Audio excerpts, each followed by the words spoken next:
सभी दोस्तों को नमस्कार। स्वागत करता हूं आपका अपने इस चैनल गॉड ऑनलाइन क्लासेस में। दोस्तों, जैसा कि हम केंद्रीय शिक्षक पात्रता परीक्षा सीटेट की तैयारी कर रहे हैं और लगातार आप लोगों के सामने मैं वीडियो सेशन लेकर के आता रहता हूं। सामाजिक अध्ययन का शिक्षण शास्त्र के अंतर्गत ये लगातार आज 18वीं वीडियो है दोस्तों। 17 वीडियो इससे पहले अपलोड कर चुका हूं। अगर आप लोगों ने उनका अवलोकन नहीं किया है दोस्तों, तो आप डिस्क्रिप्शन में जा करके लिंक से उन वीडियोज़ को देख सकते हैं। साथ ही साथ आप मेरे चैनल पेज पर जा करके भी वहाँ पर जो प्लेलिस्ट बनी हुई है सामाजिक अध्ययन के लिए सीटेट के लिए, वहाँ से भी आप उन क्वेश्चनों को देख सकते हैं दोस्तों। तो आज के इस वीडियो में आगे बढ़ने से पहले दोस्तों, आप लोगों से एक छोटा सा अनुरोध रहेगा कि अगर आपने अभी तक चैनल को सब्सक्राइब नहीं किया है तो चैनल को जरूर सब्सक्राइब कर लीजिएगा दोस्तों, ताकि आपको सीटेट से रिलेटेड महत्वपूर्ण वीडियोज़ मिलती रहे। तो बढ़ते हैं आज के पहले क्वेश्चन की ओर दोस्तों। पहला क्वेश्चन जैसे कि हम देख पा रहे हैं, यहाँ पर क्वेश्चन है कि निम्नलिखित में से नागरिकों का स्वतंत्रता संबंधी सही अधिकार कौन है। ठीक है, स्वतंत्रता संबंधी सही अधिकार कौन सा है? आपको पता है भारतीय संविधान में अनुच्छेद आप ये कह सकते हैं कि 19 से लेकर 22 तक स्वतंत्रता का अधिकार से संबंधित अधिकार है। ठीक है, तो स्वतंत्रता संबंधी सही अधिकार कौन सा है? यहाँ पर हथियार सहित सभा करने की स्वतंत्रता, हथियार के साथ हम सभा नहीं कर सकते हैं दोस्तों। सरकार के विरुद्ध षड्यंत्र करने की स्वतंत्रता, तो ये भी गलत है। भाषण और विचार व्यक्त करने की स्वतंत्रता, और यहाँ पर है विदेश में घूमने की स्वतंत्रता। तो देखिए दोस्तों, यहाँ पर भाषण तथा विचार व्यक्त करने की स्वतंत्रता संबंधी सही अधिकार माना जाता है दोस्तों। ठीक है, स्वतंत्रता संबंधी सबसे सही अधिकार माना जाता है भाषण और विचार अभिव्यक्ति की स्वतंत्रता जो होती है अनुच्छेद 19 में है ये। ठीक है, तो आप लोग इसे याद रख लीजिएगा कि भाषण तथा विचार व्यक्त करने की स्वतंत्रता ही स्वतंत्रता संबंधी सबसे सही अधिकार है। नेक्स्ट क्वेश्चन पे चलेंगे। प्रेस की स्वतंत्रता किस अनुच्छेद में निहित है? ठीक है, तो प्रेस की स्वतंत्रता आपको पता है दोस्तों 19(1)(a) में है। ठीक है, तो किस अनुच्छेद में निहित है? यहाँ पर ऑप्शन है नियमों के समान संरक्षण, भाषण स्वातंत्र्य, संघ निर्माण की स्वतंत्रता और कार्य और सामग्री सुरक्षा। तो याद रखेंगे दोस्तों, भाषण स्वतंत्रता इसके अंतर्गत आ जाएगा। ठीक है ना, क्योंकि प्रेस की स्वतंत्रता का मतलब है आपको बोलने का अधिकार है। ठीक है, तो कहीं ना कहीं भाषण उससे जुड़ा हुआ है। आप क्या कर सकते हैं, मतलब हम ये कह सकते हैं कि सरकार के विरुद्ध न जा कर के आसानी के साथ हम भाषण की और सरकार के लिए कुछ अपने शब्दों को बोल सकते हैं दोस्तों। नेक्स्ट क्वेश्चन पे चलेंगे। भारतीय संविधान का कौन सा अनुच्छेद व्यक्ति के विदेश यात्रा के अधिकार को संरक्षण प्रदान करता है? ठीक है, तो विदेश यात्रा के अधिकार को संरक्षण कौन प्रदान करता है? भारतीय संविधान का कौन सा अनुच्छेद है? ऑप्शन 14, अनुच्छेद 19, अनुच्छेद 21 या इनमें से कोई नहीं। तो याद रखिएगा दोस्तों, विदेश जाने का जो अधिकार होता है व्यक्ति का, वो उसका संरक्षण करता है अनुच्छेद 21 दोस्तों, याद रखिएगा। ठीक है, अनुच्छेद 21 भारतीय नागरिकों को विदेश जाने का क्या देता है? संरक्षण प्रदान करता है दोस्तों। ठीक है, नेक्स्ट क्वेश्चन पर चले। संविधान के किस अनुच्छेद में शोषण के विरुद्ध अधिकार वर्णित है? ठीक है, तो शोषण के विरुद्ध अधिकार, ठीक है, तो यहाँ पर ऑप्शन है अनुच्छेद 14 से 18, अनुच्छेद 19 से 22, अनुच्छेद 23-24 या अनुच्छेद 25 से 30। तो शोषण के विरुद्ध जो अधिकार का वर्णन किया गया है दोस्तों, याद रखेंगे अनुच्छेद 23 और 24 में शोषण के विरुद्ध अधिकारों का वर्णन किया गया है दोस्तों। ठीक है, नेक्स्ट क्वेश्चन पे चलेंगे। भारतीय संविधान में राज्य के नीति निर्देशक सिद्धांत को किस मुख्य कारण से सम्मिलित किया गया है? ठीक है, तो नीति निर्देशक सिद्धांत आपको पता है आयरलैंड के सिद्धांत संविधान से लिया गया है दोस्तों, और पता है हमें अनुच्छेद 36 से अनुच्छेद 51 तक, ठीक है, नीति निर्देशक सिद्धांतों का वर्णन किया गया भारतीय संविधान में। तो नीति निर्देशक सिद्धांतों का मुख्य कारण किस कारण से सम्मिलित किया गया है? तो यहाँ पर ऑप्शन है कल्याणकारी राज्य की स्थापना के लिए, धर्मनिरपेक्ष राज्य की स्थापना के लिए, सरकार के स्वेच्छाचारी आचरण को रोकने के लिए, या सरकार को विकास में आवश्यक अवसर प्रदान करने के लिए। तो याद रखेंगे दोस्तों कि जो नीति निर्देशक सिद्धांत मुख्य रूप से सम्मिलित किए गए हैं वो किए गए हैं कल्याणकारी राज्य की स्थापना के लिए दोस्तों। तो कल्याणकारी राज्य का मतलब ये होता है कि सभी राज्य का दायित्व होगा कि वो सभी नागरिकों को समान राजनीतिक, सामाजिक, आर्थिक कानून प्रदान करे या न्याय प्रदान करे दोस्तों। तो कल्याणकारी राज्य की स्थापना के लिए ही नीति निर्देशक सिद्धांतों का क्या किया गया है? समायोजन किया गया है भारतीय संविधान में दोस्तों। ठीक है, नेक्स्ट क्वेश्चन पे चलेंगे। राज्य के नीति निर्देशक तत्व नहीं है, ठीक है, तो राज्य के नीति निर्देशक तत्व कौन से नहीं है? वैज्ञानिक मनोभाव के विकास का, पोषाहार के स्तर को उठाने का, कमजोर श्रेणियों के आर्थिक हित को बढ़ाने का, या कार्यपालिका से न्यायपालिका को अलग रखने का। तो याद रखेंगे दोस्तों, राज्य के जो नीति निर्देशक तत्व नहीं है वो वैज्ञानिक मनोभाव के विकास का के लिए नहीं है, बाकी ये तीनों के लिए आपका राज्य के नीति निर्देशक तत्व हैं दोस्तों। तो वैज्ञानिक मनोभाव के विकास के लिए नहीं है, तो ये आपका क्या बन जाएगा, यहाँ पर आंसर बन जाएगा दोस्तों। नेक्स्ट क्वेश्चन पे चलेंगे। राज्य के नीति निर्देशक तत्व में क्या शामिल है जो मूल अधिकार में नहीं है? इंपॉर्टेंट क्वेश्चन है, कई बार पूछ लिया जाता है, ठीक है। तो राज्य के नीति निर्देशक तत्व में क्या शामिल है जो कि मूल अधिकार में नहीं है? यहाँ पर ऑप्शन है अस्पृश्यता का उन्मूलन, आने जाने की स्वतंत्रता, धर्म की स्वतंत्रता, कुटीर उद्योगों को प्रोत्साहन। तो यहाँ पर ये तीन जो है दोस्तों, अस्पृश्यता का उन्मूलन या आने जाने की स्वतंत्रता या धर्म की स्वतंत्रता जो है वो आपका मूल अधिकार है दोस्तों, ठीक है। जबकि कुटीर उद्योग का प्रोत्साहन आपका क्या है, नीति निर्देशक तत्वों के अंतर्गत आता है। तो आपका यही है कि कौन सा नीति निर्देशक तत्व में है और मूल अधिकार में नहीं है। तो मूल अधिकार में कुटीर उद्योगों को प्रोत्साहन की बात नहीं कही गई है दोस्तों, ठीक है। नेक्स्ट क्वेश्चन पे चलेंगे। किसी नीति निर्देशक सिद्धांत को प्रायः समाजवादी माना जाता है? तो किस नीति निर्देशक सिद्धांत को प्रायः समाजवादी माना जाता है? ठीक है, यहाँ पर ऑप्शन है ग्राम पंचायतों की स्थापना, गोवध पर प्रतिबंध, अंतर्राष्ट्रीय शांति और सुरक्षा को प्रोत्साहन, आय की असमानता को कम करना। तो समाजवादी माना जाता है दोस्तों ग्राम पंचायतों की स्थापना को, ठीक है। और ये अनुच्छेद 40 है, ठीक है, अनुच्छेद 40 को समाजवादी माना जाता है।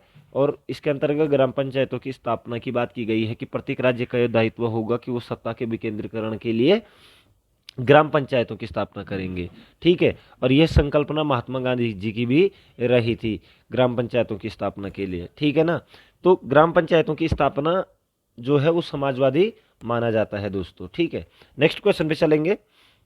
राष्ट्रपति संविधान के किस अनुच्छेद के तहत भारत के मुख्य न्यायाधीश के समक्ष शपथ ग्रहण करता है? यानी कि राष्ट्रपति किस अनुच्छेद के तहत शपथ ग्रहण करता है, ठीक है। तो यहाँ पर ऑप्शन है अनुच्छेद 58, अनुच्छेद 60, अनुच्छेद 66 या अनुच्छेद 70। तो याद रखेंगे दोस्तों, अनुच्छेद 60 यानी कि अनुच्छेद 60 के तहत भारत का जो राष्ट्रपति होता है वो शपथ ग्रहण करता है। और राष्ट्रपति को शपथ दिलाई जाती है किसके द्वारा? भारत के मुख्य न्यायाधीश के द्वारा दोस्तों, ठीक है। भारत के मुख्य न्यायाधीश के द्वारा शपथ ग्रहण कराई जाती है राष्ट्रपति को अनुच्छेद 60 के तहत। नेक्स्ट क्वेश्चन पे चलेंगे। मुख्य न्यायाधीश की अनुपस्थिति में राष्ट्रपति किसके समक्ष शपथ लेता है? अगर मुख्य न्यायाधीश नहीं है उपस्थित तो राष्ट्रपति किसके समक्ष शपथ लेगा दोस्तों? तो यहाँ पर ऑप्शन है उपराष्ट्रपति, महान्यायवादी, लोकसभा अध्यक्ष या सर्वोच्च न्यायालय का वरिष्ठ न्यायाधीश। तो अगर दोस्तों मुख्य न्यायाधीश नहीं है तो उस कंडीशन में सर्वोच्च न्यायालय का मुख्य जो वरिष्ठ न्यायाधीश होते हैं उनके सामने राष्ट्रपति क्या लेंगे? शपथ लेंगे। इस चीज़ को अपने माइंड में रख लीजिए, इंपॉर्टेंट क्वेश्चन है दोस्तों, ठीक है। तो सर्वोच्च न्यायालय का जो वरिष्ठ न्यायाधीश होगा यानी कि जो सबसे वरिष्ठ होंगे उनके सामने क्या लेंगे? यानी कि जिनके पास चार्ज होगा कुल मिलाकर के, ये भी कह सकते हैं हम, ठीक है ना। नेक्स्ट क्वेश्चन पे चलेंगे। भारतीय राष्ट्रपति के सर्वसम्मति से चुने जाने का अभी तक एकमात्र उदाहरण है, यानी कि वो राष्ट्रपति कौन थे जो सर्वसम्मति यानी कि निर्विरोध चुने गए थे दोस्तों, ठीक है। तो यहाँ पर ऑप्शन है doctor Rajendra Prasad, doctor S Radhakrishnan, doctor Zakir Hussain, Neelam Sanjiva Reddy, ठीक है। तो नीलम संजीव रेड्डी थे दोस्तों, याद रखेंगे। डॉक्टर नीलम संजीव रेड्डी निर्विरोध या सर्वसम्मति के से चुने जाने वाले एकमात्र उदाहरण है भारतीय राष्ट्रपति बनने वाले दोस्तों, ठीक है। नेक्स्ट क्वेश्चन पे चलेंगे दोस्तों। भारतीय संविधान का कौन सा अनुच्छेद राष्ट्रपति के पद के लिए पुनः निर्वाचन, ठीक है, पुनर्निर्वाचन की योग्यता निर्धारित करता है दोस्तों, ठीक है। तो पुनर्निर्वाचन की योग्यता जो निर्धारित की जाती है, यहाँ पर ऑप्शन है अनुच्छेद 52, अनुच्छेद 54, अनुच्छेद 55 या अनुच्छेद 57। तो याद रखेंगे दोस्तों, अनुच्छेद 57 के तहत भारतीय संविधान राष्ट्रपति के पद के लिए पुनः निर्वाचन की योग्यता निर्धारित करता है दोस्तों, ठीक है। नेक्स्ट क्वेश्चन पे चलेंगे। जब उपराष्ट्रपति राष्ट्रपति का कार्यभार संभालता है तो वह राज्यसभा के सभापति के रूप में सभी कार्य करता है? नहीं करता है। उसे राष्ट्रपति पद के सभी विशेषाधिकार और भत्ते प्राप्त होते हैं? बिल्कुल सही है दोस्तों, ठीक है। वह राष्ट्रपति तथा उपराष्ट्रपति दोनों की शक्तियों का प्रयोग करता है? ऐसा भी नहीं है दोस्तों, और उपयुक्त सभी। तो याद रखेंगे दोस्तों, वो उसे राष्ट्रपति पद के सभी विशेषाधिकार और भत्ते प्राप्त होते हैं। ठीक है, ये आपका एग्जैक्ट आंसर हो जाता है जब उपराष्ट्रपति राष्ट्रपति का कार्यभार संभालता है दोस्तों। नेक्स्ट क्वेश्चन पे चलेंगे। भारत के उपराष्ट्रपति के संबंध में कौन सा कथन असत्य है? ठीक है, तो उपराष्ट्रपति के संबंध में कौन सा कथन असत्य है? भारत के प्रथम उपराष्ट्रपति एस राधाकृष्णन थे, बिल्कुल सही है दोस्तों। ये उपराष्ट्रपति का चुनाव भारत का राष्ट्रपति करता है, राष्ट्रपति तो नहीं करता है दोस्तों। ठीक है, तो उपराष्ट्रपति का चुनाव जो भारत में किया जाता है वो संसद के सदस्यों के द्वारा, यानी कि जो लोकसभा और राज्यसभा के जो सदस्य होते हैं निर्वाचित और मनोनीत, वो सभी सदस्य क्या करते हैं, उपराष्ट्रपति के चुनाव में भाग लेते हैं। ठीक है, तो यही करते हैं उसका चुनाव, तो राष्ट्रपति नहीं करता बल्कि राष्ट्रपति उसे शपथ दिलाता है दोस्तों। ठीक है, तो ये गलत हो गया आपका, तो और आपका यहीं पर आपको आंसर प्राप्त हो गया है। बाकी यहाँ पर है उपराष्ट्रपति राज्यसभा का सभापति होता है, तो ये बिल्कुल बात सही है।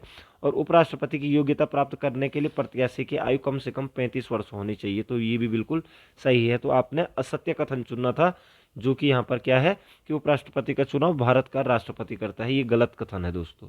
ठीक है, नेक्स्ट क्वेश्चन पे चलेंगे। निम्नलिखित में से किसको महाभियोग के बिना हटाया जा सकता है, यानी कि बिना महाभियोग लगाए भी हटाया जा सकता है? तो यहाँ पर ऑप्शन है भारत के राष्ट्रपति को, भारत के मुख्य न्यायाधीश को, किसी राज्य के राज्यपाल को, या मुख्य निर्वाचन आयुक्त को। तो याद रखेंगे दोस्तों, महाभियोग भारत के राष्ट्रपति भी महाभियोग के द्वारा हटाया जाता है, मुख्य न्यायाधीश महाभियोग के द्वारा हटाया जाता है, और मुख्य निर्वाचन आयुक्त भी महाभियोग के द्वारा हटाया जाता है। लेकिन जो राज्य का राज्यपाल होता है दोस्तों, वो राष्ट्रपति के प्रसादोपर्यंत, यानी कि जब तक राष्ट्रपति चाहे वो तब तक राज्यपाल बना रहता है, बेसिकली 5 साल के लिए, और जब तक राष्ट्रपति के प्रसाद पर्यंत तक रहता है वो, चाहे वो 2 साल हो 3 साल हो। ठीक है, तो महाभियोग की प्रक्रिया राज्यपाल के ऊपर नहीं चलती है। ठीक है, तो याद रखेंगे किसी महाभियोग के बिना हटाया जा सकता है, तो आप कहेंगे किसी राज्य के राज्यपाल को बिना महाभियोग के हटाया जा सकता है दोस्तों। नेक्स्ट क्वेश्चन पे चलेंगे दोस्तों। राज्यपाल पद पर बना रहता है, तो राज्यपाल पद पर बना रहता है 5 वर्षों के लिए, संसद द्वारा निश्चित समय के लिए, राष्ट्रपति के प्रसाद पर्यंत, जब तक उसे संसद का विश्वास प्राप्त हो। तो देखिए दोस्तों, राज्यपाल का वैसे तो जो कार्यकाल होता है वो 5 साल का ही होता है, लेकिन राज्यपाल पद पर बना रह सकता है राष्ट्रपति के प्रसाद पर्यंत, यानी कि राष्ट्रपति जब तक चाहे दोस्तों। तो ये इसका एग्जैक्ट आंसर हो जाएगा यहाँ पर। ठीक है, तो राज्यपाल पद पर बना रहता है राष्ट्रपति के प्रसाद पर्यंत। ठीक है, यह आपका आंसर हो जाएगा। अगर आपको वीडियो पसंद आ रही है दोस्तों तो लाइक जरूर कीजिएगा और शेयर करना ना भूलिए अपने दोस्तों के साथ। नेक्स्ट क्वेश्चन पे चलेंगे दोस्तों। राष्ट्रपति शासन में राज्य का प्रमुख शासक संचालक कौन होता है? तो राष्ट्रपति शासन हमें पता है अनुच्छेद 356 के तहत राज्यों में क्या होता है, राष्ट्रपति शासन लगता है दोस्तों। यदि किसी राज्य का संवैधानिक तंत्र विफल हो जाता है तो उस कंडीशन में राज्यपाल राष्ट्रपति को लेटर लिखता है और राष्ट्रपति शासन लगाने की मांग करता है दोस्तों। ठीक है, तो अनुच्छेद 356 के तहत राष्ट्रपति शासन लगता है राज्यों में। तो उस राष्ट्रपति शासन में राज्य का प्रमुख शासन संचालन कौन करता है? ठीक है, तो राष्ट्रपति, राज्यपाल, प्रधानमंत्री या कार्यवाहक मुख्यमंत्री। तो याद रखिएगा दोस्तों, शासन तो राष्ट्रपति होता है लेकिन संचालन कौन करता है? राज्यपाल करता है, याद रखेंगे हम लोग। ठीक है, राज्यपाल के राज्य का संचालन करता है शासन का। ठीक है, नेक्स्ट क्वेश्चन पे चलेंगे दोस्तों। किसी भारतीय राज्य के राज्यपाल से संबंधित निम्नलिखित में से कौन सा कथन सही नहीं है? ठीक है, तो राज्यपाल के संबंध में कौन सा कथन सत्य नहीं है? पहली बात है वो भारत के राष्ट्रपति द्वारा नियुक्त होता है, बिल्कुल सही है। वो 5 वर्ष के तक पद पर बना रहता है, ये भी सही है। यदि संबंधित राज्य की विधायिका उसे पद से हटाए जाने के लिए प्रस्ताव पारित करती है तो वह पद मुक्त किया जा सकता है, ये गलत है दोस्तों, क्योंकि महाभियोग की प्रक्रिया नहीं चलती है राज्यपाल के ऊपर। ये चीज़ हम पहले भी कह चुके हैं। और राज्यपाल राष्ट्रपति के प्रसाद पर्यंत बनता है दोस्तों। ठीक है ना? ठीक है, तो यहाँ पर विधानसभा का कोई रोल नहीं होता है राज्यपाल को हटाने या नियुक्त करने का दोस्तों। ठीक है, और लास्ट है वो 1 से अधिक राज्यों का राज्यपाल हो सकता है, तो ये बात भी सही है, कई बार प्रभार मिल जाते हैं दूसरे राज्यों का। तो यदि संबंधित राज्य की विधायिका उसे पद से हटाए जाने के लिए प्रस्ताव पारित करता है तो वह पद मुक्त किया जा सकता है, ये गलत है दोस्तों। ठीक है, और यहाँ पर आपका आंसर बन जाएगा कौन सा कथन सही नहीं है, तो ये कथन सही नहीं है दोस्तों। ठीक है, नेक्स्ट क्वेश्चन पे चलेंगे। महमूद गजनवी के भारत पर आक्रमण का उद्देश्य क्या था? आपको पता है दोस्तों कि महमूद गजनवी जो था उसने 1001 से और 1027 तक, ठीक है ना, लगभग 17 बार भारत पर आक्रमण किए। ठीक है, तो उसका जो मुख्य उद्देश्य था भारत में आक्रमण करने का वो क्या था? तो यहाँ पर ऑप्शन है इस्लाम का प्रचार, गजनी साम्राज्य का विस्तार, मूर्तियों को तोड़ना एवं मंदिरों को लूटना, मध्य एशिया में एक बड़े साम्राज्य की स्थापना के लिए धन प्राप्त करना। तो याद रखेंगे दोस्तों, वो मध्य एशिया में एक बहुत बड़े साम्राज्य की स्थापना करना चाहता था, इसीलिए उसने भारत में आक्रमण किए, जिससे उसने यहाँ पर मूर्तियों को भी तोड़ा, मंदिरों को लूटा उसने। ठीक है, तो यही इसका आंसर हो जाएगा लास्ट वाला, कि मध्य एशिया में एक बड़े साम्राज्य की स्थापना के लिए धन प्राप्त करने के लिए उसने भारत पर आक्रमण किया था 1001 से 1027 के बीच में, और 17 बार किया था दोस्तों उसने भारत पर आक्रमण। नेक्स्ट क्वेश्चन पे चलेंगे। अल बरूनी किसके शासनकाल में इतिहासकार था?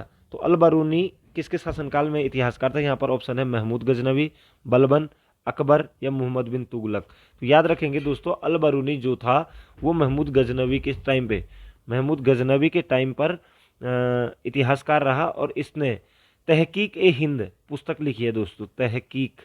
तहकीक ए हिंद दोस्तों याद रखेंगे, तहकीक ए हिंद पुस्तक के लेखक कौन है? तो अल बरूनी है, और ये महमूद गजनवी के साथ भारत भी आया था, इसीलिए इसने तहकीक ए हिंद पुस्तक लिखी थी। साथ ही साथ आपको याद रखना होगा दोस्तों, अल बरूनी और फिरदौसी, ठीक है, फिरदौसी ने शाहनामा लिखी है।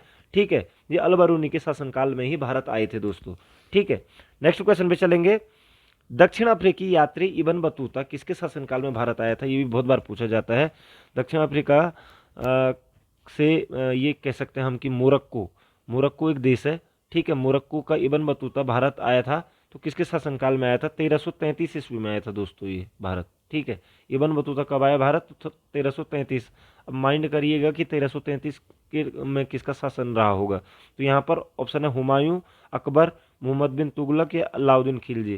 तो याद रखेंगे दोस्तों, मोहम्मद बिन तुगलक, ठीक है, के टाइम पे 1333 ईस्वी में इब्न बतूता भारत आया था, और इसने एक पुस्तक लिखी थी रेहला पुस्तक लिखी थी दोस्तों इसने। ठीक है, इब्न बतूता ने, जिसमें इसने मोहम्मद बिन तुगलक के टाइम की डाक व्यवस्था का वर्णन किया था। क्वेश्चन में कई बार पूछ लिया जाता है कि किस चीज़ का वर्णन किया गया है, तो डाक व्यवस्था, ठीक है, का वर्णन किया था उसने मोहम्मद बिन तुगलक के शासनकाल का। ठीक है, तो याद रखेंगे, तो इब्न बतूता आपका मोहम्मद बिन तुगलक के टाइम पे आया था 1333 ईस्वी में, और रेहला पुस्तक लिखी है इसने।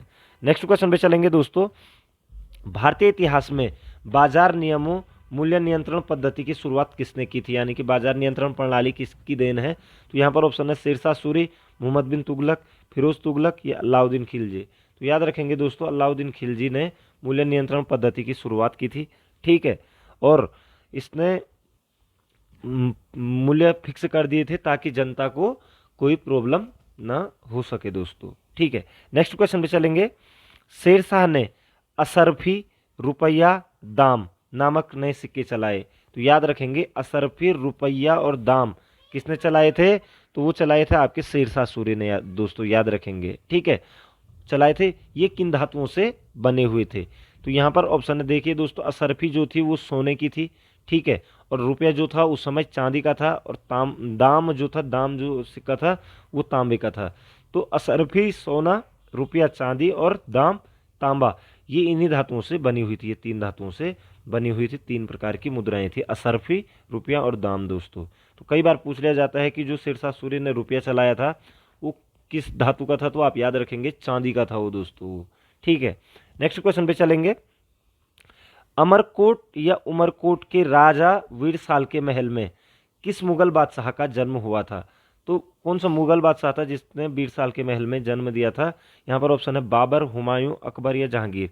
तो याद रखेंगे दोस्तों, आपको पता है कि 1539 ईस्वी में हुमायूं को भगा दिया था देश से बाहर।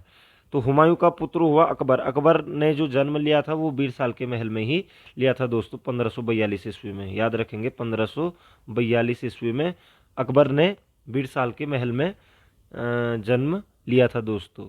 ठीक है, नेक्स्ट क्वेश्चन पे चलेंगे। निम्न इतिहासकारों में किसने अकबर को इस्लाम का शत्रु कहा? तो इस्लाम का शत्रु अकबर को किसने कहा था? यहाँ पर है अब्बास खां सरवानी, बदायूनी, अहमद यादगार या मीर अलाउद्दौला कज़विनी। तो याद रखेंगे दोस्तों, इस्लाम का जो शत्रु कहा गया था वो कहा गया था अब्दुल कादिर बदायूनी। यानी कि बदायूनी ने अकबर को क्या कहा था? इस्लाम का शत्रु। ठीक है, क्योंकि जो अकबर था उसने भारतीय परंपराओं को मानते हुए काफ़ी सारे धर्मों को एक साथ लिया था और उन धर्मों में जो विशेष चीज़ें होती थी उनसे उनने एक नए धर्म की स्थापना भी की थी दोस्तों। ठीक है, तो इसलिए उसको इस्लाम का शत्रु भी कहा जाता था, क्योंकि जो चीज़ें इस्लाम में गलत थी उन चीज़ों का उसने तिरस्कार किया था दोस्तों। इसलिए इस्लाम का शत्रु कहा है बदायूनी ने अकबर को दोस्तों, याद रखेंगे। नेक्स्ट क्वेश्चन पे चलेंगे दोस्तों। अकबर ने किसे कविराय या कविराज की उपाधि दी थी? तो कविराज की उपाधि किसको दी थी अकबर ने? यहाँ पर ऑप्शन है बीरबल, अबुल फजल, फैजी या अब्दुल रहीम खाने खाना। तो याद रखेंगे कविराज या कविराय की उपाधि दी गई थी बीरबल को। ये आप लोगों को सबको पता है, ज़्यादा डिस्कस करने की जरूरत नहीं पड़ेगी। नेक्स्ट क्वेश्चन पे चलेंगे। वह कौन सा निर्णायक युद्ध था जिसमें अंग्रेजों ने डचों को हरा दिया, जिस कारण डचों की भारत में चुनौती खत्म हो गई थी दोस्तों? तो अंग्रेजों ने डचों को भी भारत से खदेड़ा था बाहर। ठीक है, तो कौन सा युद्ध था? यहाँ पर है बेदरा का युद्ध, बांडीवास का युद्ध, प्लासी का युद्ध या बक्सर का युद्ध। तो दोस्तों अगर आपने पिछली वीडियो देखी होगी तो उसमें मैंने आपको वांडीवास का युद्ध के बारे में बताया था। वांडीवास में फ्रांस को अंग्रेजों ने यहाँ से भगाया था दोस्तों। वांडीवास के युद्ध किसके बीच में हुआ था? फ्रांसीसियों और अंग्रेजों के बीच में। बाकी प्लासी और बक्सर के युद्ध के बारे में आप जानते हैं। तो बेदरा का युद्ध याद रखेंगे, जो बेदरा का युद्ध है इसी युद्ध में, ठीक है, 1759 में हुआ था ये। ठीक है, इस युद्ध से अंग्रेजों ने डचों को भी भारत से खदेड़ दिया था। ठीक है, तो बेदरा का युद्ध याद रखेंगे 1759 ईस्वी में हुआ था दोस्तों। ठीक है, और इस युद्ध में अंग्रेजों ने डचों को हराया और भारत से उनकी चुनौती खत्म कर दी दोस्तों। ठीक है, और बांडीवास का युद्ध उसके बाद 1 साल बाद हुआ 1760 में, और इसमें इन्होंने फ्रांसीसियों को यहाँ से खदेड़ निकाला था दोस्तों। नेक्स्ट क्वेश्चन पे चलेंगे दोस्तों। ब्लू मून परिघटना होती है, तो ब्लू मून की घटना कब होती है? ठीक है, तो याद रखिएगा जब एक ही माह में 2 पूर्णिमा आ जाती हैं दोस्तों। जब एक ही माह में 2 पूर्णिमा आ जाती हैं तो क्या हो जाती है? उसी घटना को ब्लू मून की घटना कहते हैं दोस्तों। पहला ही आपका क्या है यहाँ पर आंसर मिल गया है दोस्तों। नेक्स्ट क्वेश्चन पे चलेंगे। निम्नलिखित में से किस परत को बेरिस्फीयर कहा जाता है? ठीक है, तो बेरिस्फीयर किसे कहा जाता है? ये पृथ्वी के आंतरिक भागों की बात हो रही है दोस्तों। ठीक है, तो वायुमंडल की सबसे ऊपरी परत, तो सबसे ऊपरी परत तो वायुमंडल की बरहीमंडल या फिर एक्सोस्फीयर होती है। पृथ्वी की सबसे ऊपरी परत, ठीक है, पृथ्वी की सबसे आंतरिक परत या पृथ्वी की मध्यवर्ती। तो जो पृथ्वी की आंतरिक परत होती है जिसे हम कोर भी कहते हैं दोस्तों, वही आपका बेरिस्फीयर कहलाता है, याद रखेंगे। ठीक है, पृथ्वी की सबसे आंतरिक परत को ही बेरिस्फीयर भी कहा जाता है। इंपॉर्टेंट क्वेश्चन है दोस्तों। ठीक है, नेक्स्ट क्वेश्चन पे चलेंगे।